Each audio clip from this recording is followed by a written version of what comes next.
The conference room buzzed with chatter as I glanced at my phone, its screen lighting up with an incoming call from Tyler. I stepped out into the hallway, expecting the usual small talk. How's the trip? When will you be home? Instead, Tyler's voice came through cold and smug. I'm divorcing you, he said, his tone almost triumphant. I've already sold the apartment, so you'll need to figure out where you're going to live. Enjoy that. For a moment, I couldn't breathe. The audacity of it, the complete lack of remorse. It was almost laughable. My hand tightened around the phone as his words sank in. You sold the apartment? I asked, keeping my voice steady. Yeah, he said with a dry laugh. Nicole and I need the money to set up our life together. She deserves better than a tiny place like that anyway. Nicole. The name stung, even though I'd suspected for months that there was someone else. Tyler's late nights, his sudden work trips, the mounting distance between us, all of it pointed to a third party. But to hear him speak her name so casually, as if I were the intruder in their life, lit a fire in my chest. Sounds good, I replied evenly. There was no way I was giving him the satisfaction of hearing me crack. My name is Amelia. And up until that phone call, I thought I'd married a man I could trust. Tyler and I had been together for 6 years. And while things hadn't always been perfect, I believed in our partnership.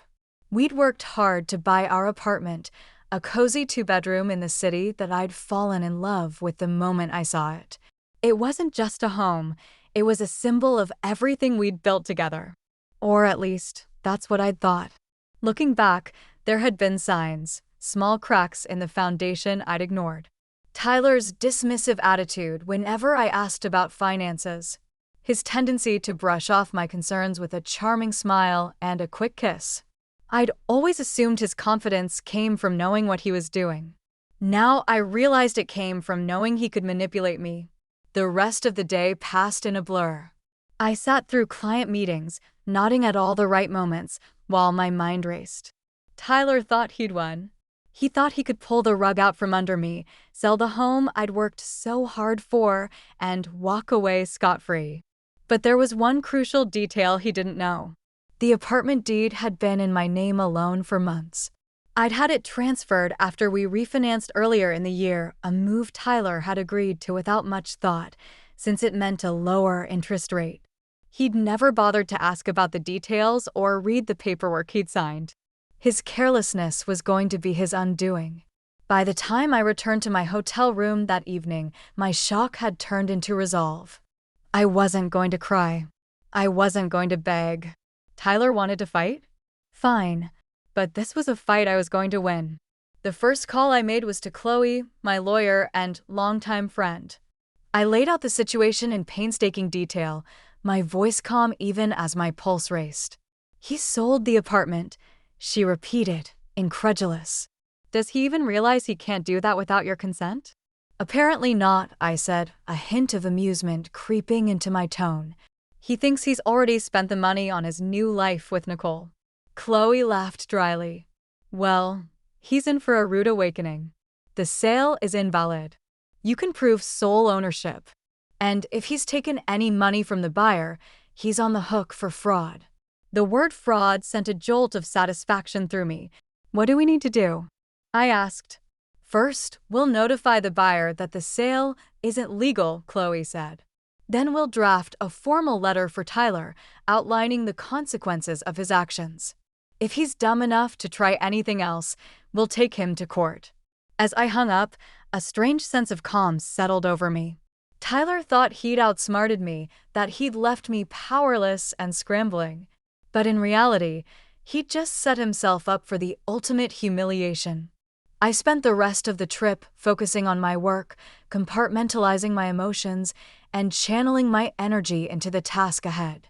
The betrayal hurt, but the prospect of reclaiming my life and watching Tyler's smugness crumble gave me a sense of purpose I hadn't felt in months. When I boarded the plane home, I was ready. Ready to face Tyler. Ready to dismantle his lies. And ready to start a new chapter without him.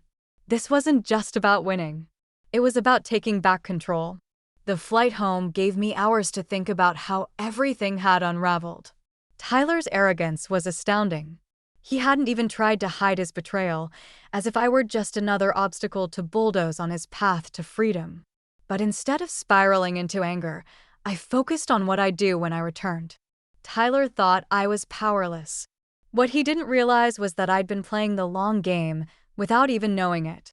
As the plane touched down, my first call was to Chloe.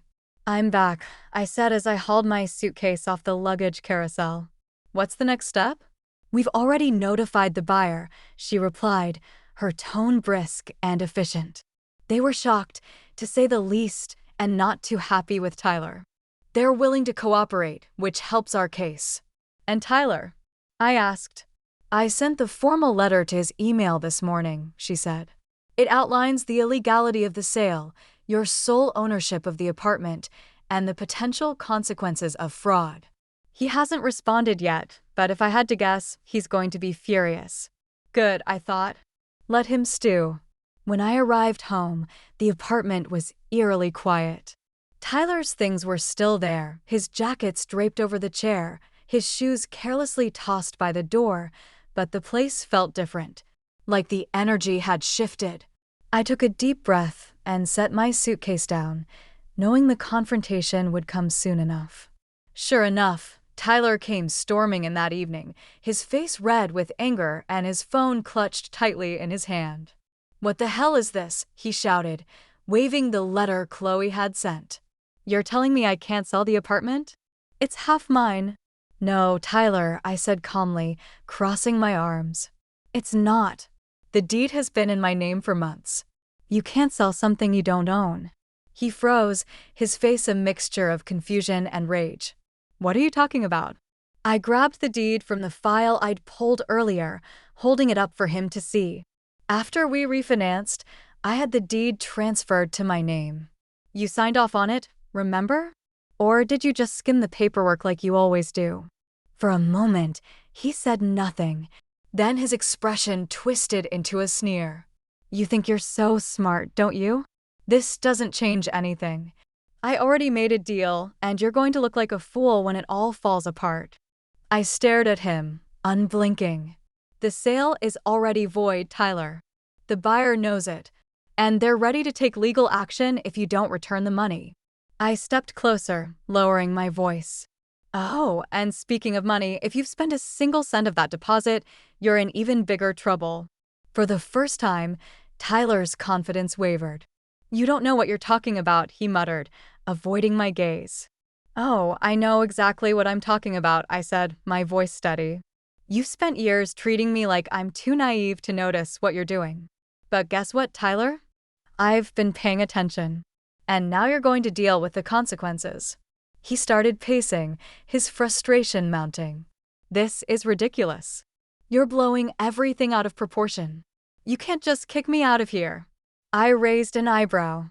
"Actually, I can. This apartment is legally mine. You can stay here for now, but only because I'm giving you the courtesy of time to figure out your next move. But let me be clear, I'm not going anywhere." Over the next few days, Tyler's anger turned into desperation.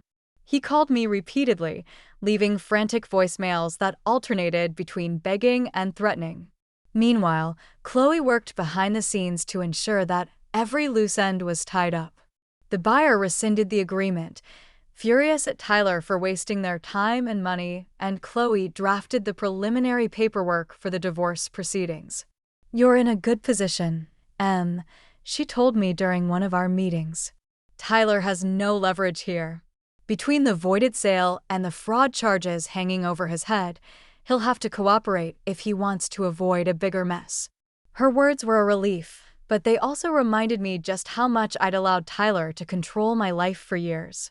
I'd ignored his dismissiveness and arrogance, telling myself it wasn't just about the fight anymore.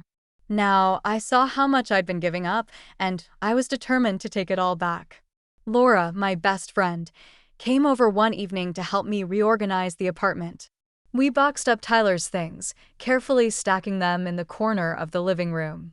"How's he taking all this?" she asked, holding up one of his gaudy ties with a smirk. "Not well," I said, laughing despite myself.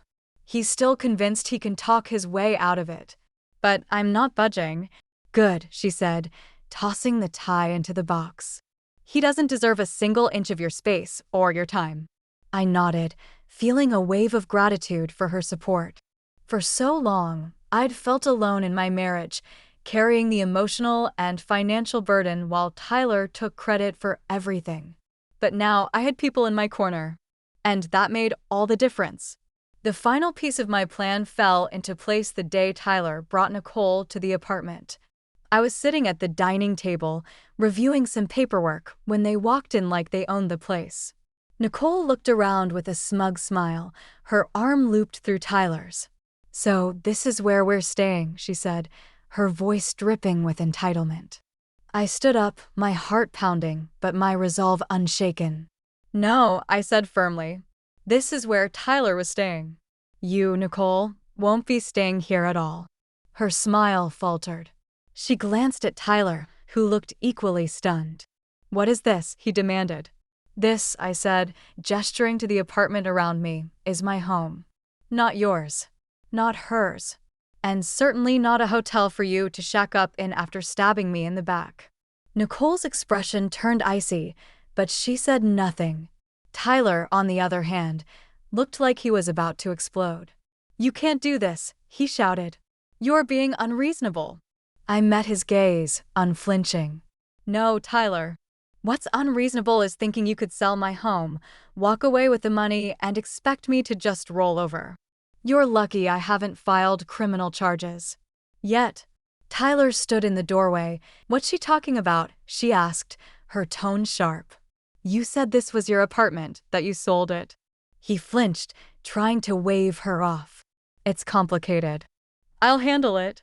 "Oh, it's not complicated," I said, stepping closer. "You tried to sell an apartment that doesn't belong to you. That sale is void, Tyler. And as of right now, you don't have a leg to stand on." Nicole's composure cracked. "You mean the money you told me you had?" She stopped mid-sentence, her voice rising. "Oh my God. Did you lie about that too?" "Nicole, let me explain," Tyler said quickly, holding his hands up. But she wasn't having it. "No," I said, cutting him off. "Let me explain." I turned to Nicole. "Tyler tried to sell the apartment behind my back, thinking he could pocket the money and leave me with nothing. What he didn't know is that I had the deed transferred to my name months ago. So not only did he fail to sell it, he committed fraud by pretending he could." Nicole's mouth opened and closed like a fish gasping for air. "Fraud," she whispered, taking a step away from him. "Are you serious?" "Yes." "Fraud," I said, crossing my arms. "And I'm prepared to press charges if he doesn't get his things and leave by the end of the day." Tyler's facade finally cracked. "You can't do this, Amelia," he said, his voice pleading now. "We've been together for 6 years. You can't just throw me out." "You threw me out," I replied, my voice hardening. "The moment you made that phone call. You told me you were divorcing me and laughed about me having to find a new place to live. You didn't just betray me, Tyler, you tried to ruin me. So don't stand there and act like you're the victim." Nicole took another step back, her eyes darting between us. "This is insane," she muttered, clutching her purse tighter. "You didn't tell me any of this, Tyler. You said you had everything handled." He turned to her, desperation written all over his face. "Nicole, I can fix this. I just need." She cut him off with a raised hand. "Don't. Just don't. I'm not getting dragged into your mess." Without another word, she turned on her heel and stormed out, leaving him standing there, stunned. I couldn't help but smile as the door clicked shut behind her. "Looks like you're on your own," I said, turning back to Tyler. "Now, let's talk about what happens next." He slumped onto the couch, burying his face in his hands. "Amelia, please. I screwed up. I know that. But you don't have to do this." "You're right," I said, grabbing a folder from the kitchen counter and setting it on the coffee table in front of him. "I don't have to do this," I said, setting the folder on the coffee table. "But I'm going to. This is the divorce paperwork. My lawyer has already drafted it, and I suggest you sign it quickly. The sooner you do, the sooner we can both move on. He stared at the folder, his face pale. You really hate me that much? Hate you? I let out a bitter laugh. No, Tyler. I don't hate you. I feel sorry for you.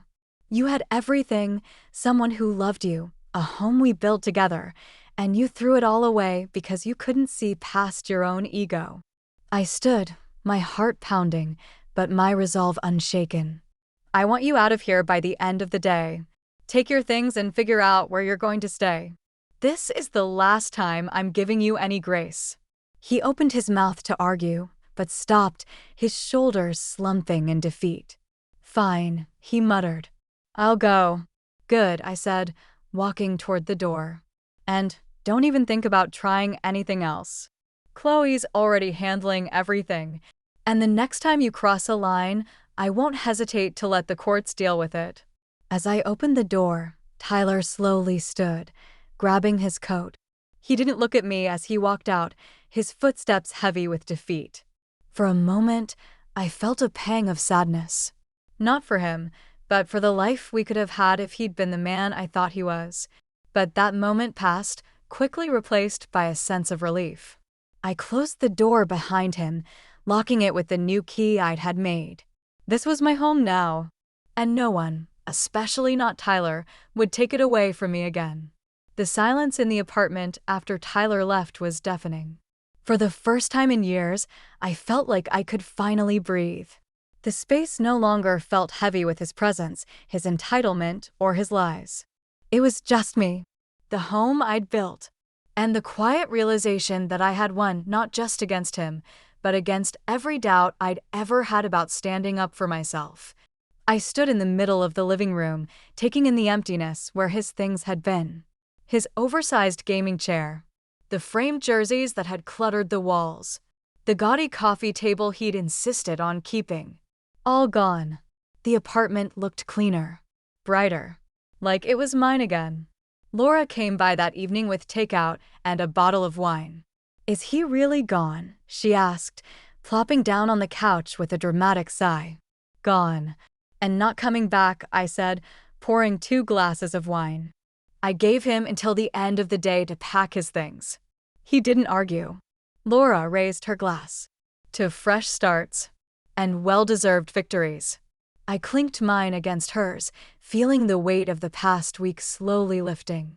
To never letting someone walk all over me again. Over the next few days, I began to reclaim the apartment piece by piece. I rearranged the furniture, moved my favorite artwork into the living room, and filled the space with things that made me happy. It wasn't just redecorating. It was transformation. It was turning the apartment into a reflection of who I was, not the person Tyler had tried to make me. Chloe called with updates on the legal proceedings, her voice filled with the kind of confidence that made me feel invincible. The fraud charges are off the table since the buyer decided not to pursue them, she explained. But the divorce paperwork is moving along smoothly. Once Tyler signs, you'll be officially free. Free. Hearing the word made my chest tighten. It wasn't just about the divorce. It was about everything I'd been carrying for years, the resentment, the self-doubt, the feeling of being trapped in a marriage that didn't value me. It was all finally being lifted. Tyler tried to reach out a few times. His messages ranged from half-hearted apologies to pathetic attempts to guilt me into reconciling. I made a mistake. Can't we at least talk about this? Another was more desperate. You're going to ruin me, Amelia. Is that what you want? I didn't reply. For once, I wasn't going to waste my energy trying to fix something that was broken beyond repair.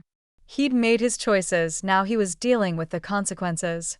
By the end of the week, the apartment felt like a completely new space. Warm. Inviting. Entirely mine. As I sat on the couch with a cup of tea, the city lights twinkling outside the window, I thought about everything that had happened. Tyler's betrayal had been a shock, but it had also been a wake-up call. For too long, I'd let myself believe I didn't deserve better. That I had to settle for whatever scraps of respect and love he decided to throw my way. But now I knew better. I wasn't just reclaiming my apartment. I was reclaiming my life. A month later, everything looked different. The apartment was unrecognizable, not because of any drastic renovation, but because of how it felt. It was a space that reflected me, my tastes, my personality, my newfound independence. The absence of Tyler's clutter and his overbearing presence made the home feel lighter, freer. The divorce was moving along without issue. Chloe had handled everything with precision, ensuring Tyler had no room to argue or complicate the process. He signed the papers without much fuss, likely realizing he had no leverage. There was no grand showdown, no emotional plea to work things out. Just a cold, clean break. It felt both bittersweet and deeply satisfying. One day, while sorting through old papers, I came across a photo of Tyler and me from our early years together. We were smiling, arms around each other, full of hope and promise. I stared at it for a moment, letting the memories wash over me. There had been good times, moments when I truly believed we were building a life together. But those moments were gone, overshadowed by years of neglect, manipulation, and betrayal. I tucked the photo into an envelope and put it away in a drawer. It wasn't worth keeping out in the open, but I wasn't ready to throw it away either. It was part of my past, but it didn't define me anymore. Laura and I celebrated the finalized divorce with dinner and drinks at a trendy rooftop bar downtown. "You're glowing," she said, raising her cocktail in a toast. "Single life suits you." I laughed, feeling a warmth I hadn't felt in years. "It's not the single life," I said. "It's the freedom. For the first time, I don't feel like I'm living under someone else's rules." We toasted to that. And as the night went on, I felt a growing sense of pride in myself. I'd faced one of the hardest moments of my life and come out stronger. I wasn't just surviving. I was thriving. Back at home, I started planning for the future. The apartment had become more than a refuge. It was a symbol of everything I'd reclaimed, but I knew I wouldn't stay there forever. Someday, I'd move to a new place, one without any lingering shadows of my life with Tyler. Until then, I was determined to make the most of every moment in the space I had fought so hard to keep. As I curled up on the couch that night, a sense of peace washed over me. I thought about how Tyler had laughed during that phone call, so certain that he'd won. And I couldn't help but smile. His arrogance had been his downfall, and my quiet strength had been my salvation. This wasn't just the end of a marriage. It was the beginning of a new chapter. One where I called the shots. One where I chose happiness on my own terms. And for the first time in a very long time, I felt truly free.